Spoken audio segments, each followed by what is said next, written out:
Comme annoncé par le greffier à l'entame de cette audience publique consacrée à la lecture des décisions, nous allons à présent rendre le délibéré dans l'affaire Fidel Mouli-Dahabi contre Rwanda. Il s'agira donc de la requête numéro 005-2017. Cet arrêt sera lu par l'honorable juge Bensaoula Shafika, en français bien entendu.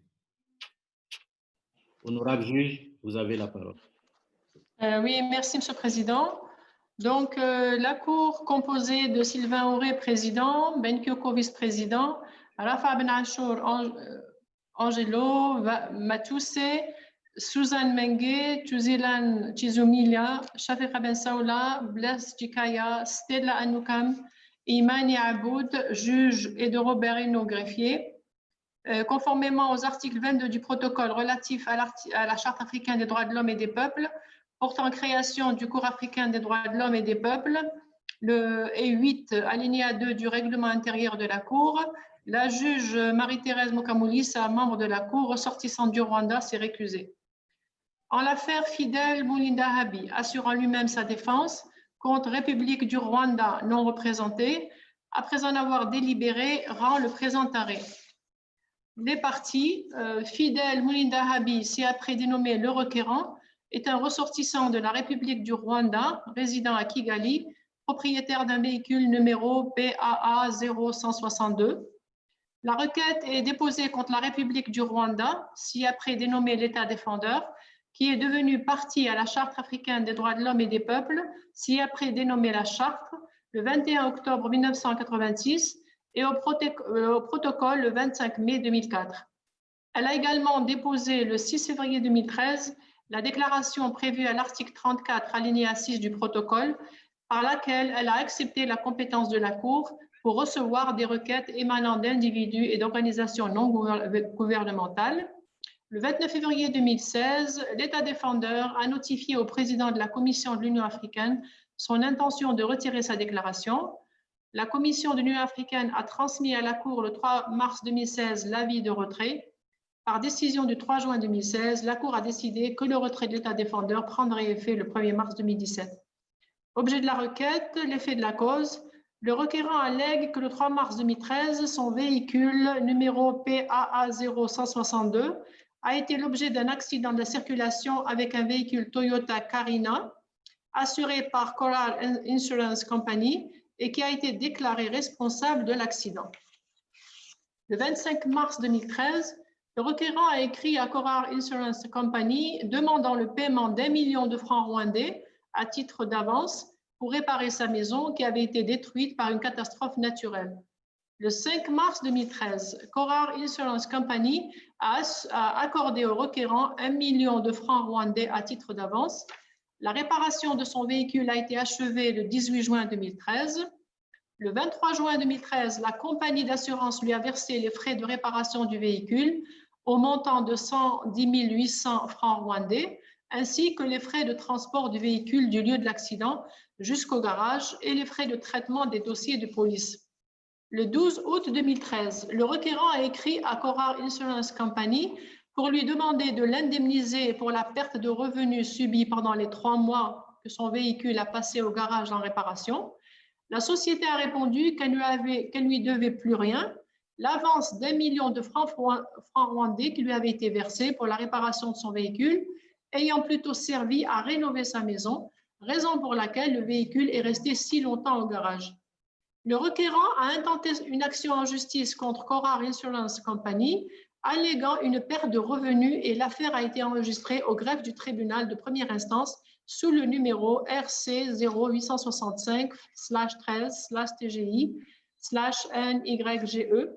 Le 4 février 2014, le tribunal de première instance a rejeté ces plaintes au motif qu'il a utilisé l'argent qui lui a été versé par Coral Insurance Company pour effectuer des travaux de réparation sur sa maison, alors qu'il avait indiqué qu'il n'était pas en mesure de réparer sa maison parce qu'il n'avait pas été autorisé par les autorités compétentes.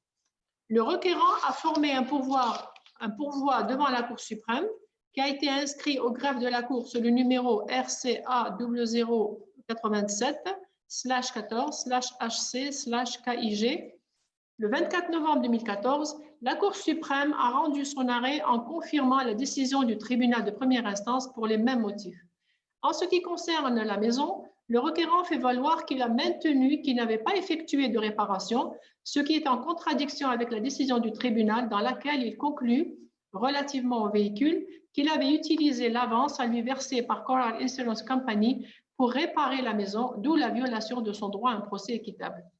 Pour les violations alléguées, le requérant soutient que l'État défendeur est responsable de la violation de son droit à un procès équitable devant un tribunal indépendant et impartial pour déterminer ses droits et obligations énoncés à l'article 10 de la Déclaration universelle des droits de l'homme et à l'article 14.1 du Pacte international relatif aux droits civils et politiques, d'avoir manqué de veiller à ce que les autorités compétentes exécutent le jugement rendu en faveur du requérant conformément à l'article 2, alinéa 3C du même pacte, manquer de garantir son droit à ce que sa cause soit entendue en vertu de l'article 5, alinéa 1A, D de la Charte, manquer à l'obligation de garantir l'indépendance du pouvoir judiciaire et la disponibilité, la mise en place et l'amélioration des institutions nationales compétentes chargées de la promotion et de la protection des droits et libertés garantis par la Charte et prévus à l'article 26 de celle-ci, manquer à l'obligation de garantir le droit à l'égalité devant la loi et à l'égale protection de la loi, conformément à l'article 7 de la Déclaration universelle des droits de l'homme et à l'article 26 du pacte susvisé. Les mesures demandées par les parties, le requérant demande à la Cour de rendre les mesures suivantes. Dire que l'État rwandais a violé les instruments relatifs aux droits de l'homme auxquels il est parti, réviser le jugement rendu dans l'affaire RCA 0087 et annuler toutes les décisions prises, ordonner à l'État défendeur de se conformer aux droits relatifs aux droits de l'homme. Le requérant n'a pas formulé de demande particulière concernant les réparations. Quant à l'État défendeur, il n'a pas participé à la procédure devant cette Cour. Par conséquent, il n'a exprimé aucune demande en l'espèce. Sur la compétence, conformément à l'article 3, alinéa 1 du protocole, la Cour a compétence pour connaître tous les différends dont elle est saisie concernant l'interprétation et l'application de la Charte, du présent protocole et de tout autre instrument pertinent relatif aux droits de l'homme et ratifié par les États concernés. Par ailleurs, au terme de l'article 39 alinéa 1 de son règlement, la Cour procède à un examen préliminaire de sa compétence. Après un examen préliminaire de sa compétence, ayant constaté que rien dans le dossier n'indique qu'elle n'est pas compétente en l'espèce, la Cour constate qu'elle a la compétence matérielle, temporelle et territoriale. Et de ce qui précède, la Cour conclut qu'elle a la compétence personnelle, matérielle, temporelle et territoriale pour examiner la présente affaire. Sur la recevabilité, conformément aux dispositions de l'article 6 alinéa 2 du protocole, la Cour statue sur la recevabilité des requêtes en tenant compte des dispositions énoncées à l'article 56 de la Charte. En outre, en vertu de l'article 39 alinéa 1 du règlement, la Cour procède à un examen préliminaire de sa compétence et des conditions de recevabilité de la requête telles que prévues par les articles 50 et 56 de la Charte et l'article 40 du présent règlement. L'article 40 du règlement, qui reprend en substance les dispositions de l'article 56 de la Charte, énonce les conditions de recevabilité des requêtes. S'agissant des conditions relatives au dépôt des requêtes dans un délai raisonnable, la Cour relève que l'article 56.6 de la Charte ne précise aucun délai dans lequel l'affaire doit être portée devant elle. L'article 40 alinéa 6 du règlement, qui reprend en substance les dispositions de l'article 56.6 de la Charte, demande simplement que la requête soit déposée dans un délai raisonnable courant depuis l'épuisement des recours internes ou depuis la date retenue par la Cour qu'en faisant commencer à courir le délai de sa propre saisine. Il ressort du dossier que les recours internes ont été épuisés le 24 novembre 2014 lorsque la Cour suprême a rendu son arrêt. C'est donc cette date qui doit être prise en considération comme le point de départ du calcul et de l'appréciation du caractère raisonnable du délai, comme le prévoient les dispositions de l'article 46, alinéa 6 du présent règlement et de l'article 56.6 de la Charte. La présente requête a été déposée le 24 février 2017, soit 2 ans et 3 mois après l'épuisement des recours internes. Il revient donc à la Cour d'océan de décider si oui ou non cette période est raisonnable au sens de la Charte et du règlement. En espèce, le requérant n'était pas incarcéré et sa liberté de mouvement n'était pas restreinte après épuisement des recours internes. Il n'est pas indigent et son niveau d'instruction non seulement lui a permis de se défendre lui-même, comme le prouve la requête en espèce, déposée le 24 février 2017, mais encore d'être au courant de l'existence de la Cour et de la procédure de saisine dans un délai raisonnable. En outre, l'État défendeur a fait la déclaration par laquelle il a accepté la compétence de la Cour 2 ans et 3 mois avant l'épuisement des recours internes. Enfin, au cours de cette période, le requérant n'a pas exercé de recours judiciaire extraordinaire tel qu'une requête en révision.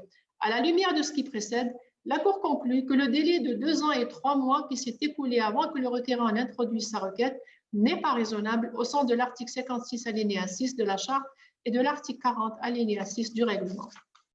Dispositif, donc par ces motifs, la Cour, à l'unanimité et par défaut, déclare qu'elle est compétente, déclare la requête irrecevable, dit que chaque partie supporte ses propres frais de procédure, ont signé la même composition citée plus haut, et en application de l'article 28 alinéa 7 du protocole et de l'article 60 alinéa 5 du règlement, les opinions individuelles des juges Lafa Ben Achour et Blaise Chikaya sont jointes au présent arrêt, fait à Arusha ce 26e jour du mois de juin, l'an 2020, en anglais et en français. Le texte en français fait 100 fois.